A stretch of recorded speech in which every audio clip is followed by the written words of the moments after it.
বের করে ধরো, পুরো বের করে ধরো, দেখা পুরো বের করে দেখা।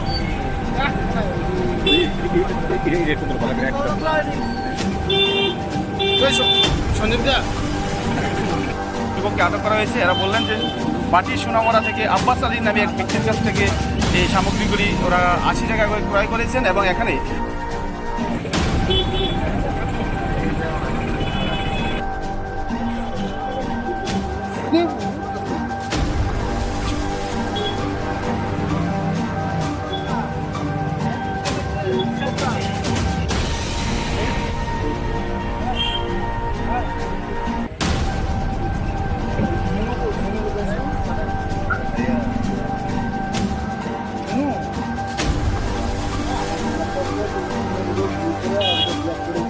বের করে ধরো, পুরো বের করে ধরো, দেখা পুরো বের করে দেখা।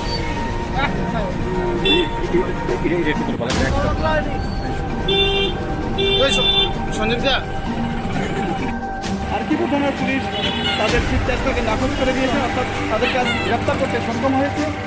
আমরা সরাসরি সেই দৃশ্য আপনাদের সামনে তুলে ধরছি। উদয়পুর দুর্নীতি জেলা পরিষদ কার্যালয়ের সামনে দুজনকে গ্রেপ্তার করেছে ড্রাগস নেশা সামগ্রী বিক্রি।